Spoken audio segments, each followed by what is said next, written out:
Hi there guys, my name's John from ActiveJR.com, and in this video I'm going to be taking you through the review of the Garmin Varia Radar RTL510. Now I've personally got the previous Garmin Radar Lite and I don't go out cycling without it. It's a really good device. So when Garmin sent this device over to me to test, then I was really excited to test it out to see what changes were being made. And first of all, if you do want one of these devices, then you can click in the description below and some links to some sellers that have got some great prices. And also don't forget to subscribe to the channel. And if you like this video, please give me a thumbs up. Or if you've got a question, also leave it in the comments section below. Okay, let's get straight into the review.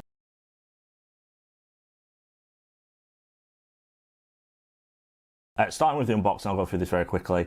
It's typical Garmin unboxing. It's got a micro USB charger, the seat mount, it's got the obviously the device itself, and it's got two rubber inserts and a couple of rubber bands to help secure the device, the bike. Okay, so starting with the design, it's obviously a lot different to the previous version. It's more of an aerodynamic design and it's designed to sit on the seat post like the previous one. Now in terms of the materials it's used, it's made of a hard plastic, which seems to me, based on my use of it, it will stand up to bike use, being on the bike, but if it dropped off, I think it possibly could crack, but I didn't want to test that. In terms of the actual unit, on the top you've got the power on button, and on the back you've got the Garmin quarter mount. Also at the bottom, under a rubber cap, you've also got the USB charging port. Now moving on to the light. Now the light itself is up to 60 lumens. Now compared that to the previous version, it was only 15 lumens, and a lot of people did say you couldn't use the previous version of the rear light. I however do, but it's not great in the daytime, but certainly at night time it's obviously useful. But this one is particularly bright in the day. In addition to the light on the front, you've also got a strip around the side which obviously glows up when the device is on or when the device is flashing. Now this is useful at night for people to see from the side.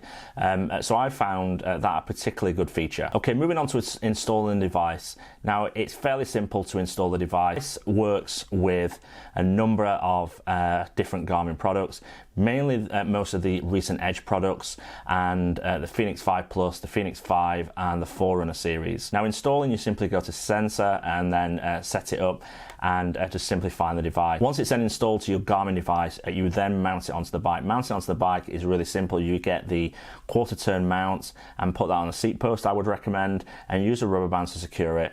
Then you simply install the radar onto the back of the bike, onto the actual seat post mounted bracket. Now it's all set up and installed, you now want to use the device.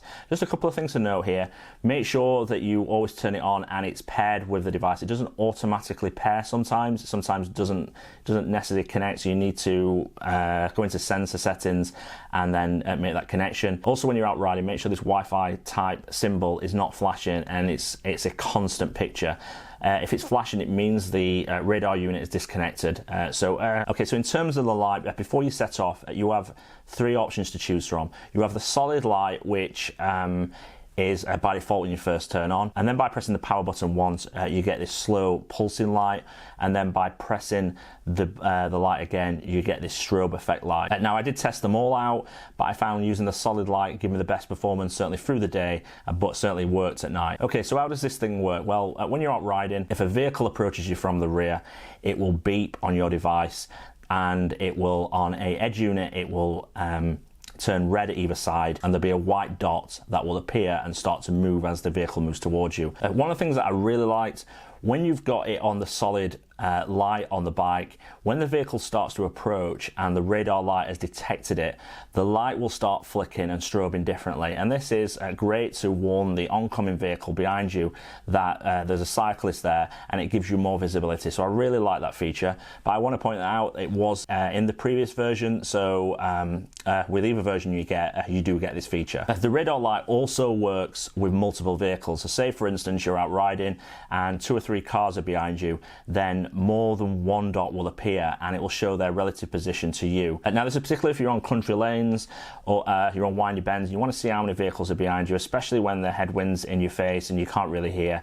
This is useful if you're going at speed and you want to understand what's behind you and how many vehicles, so then you can take that extra care. One of the other things I liked as well about this, if for instance you're out cycling and you've got a lorry behind you, the radar light will also pick up other vehicles behind that lorry. So if you're a cyclist, you can imagine when you're out on the bike and there's a lorry behind you, a lot of noise. If you think there's just that lorry behind you and you've moved over to the curve slightly, and then as soon as the lorry passes, your normal instinct would be to look, or maybe in some occasions, depending on the situation you're in, you may just slightly move over. If another vehicle's coming behind that lorry, you could find yourself in a very dangerous position.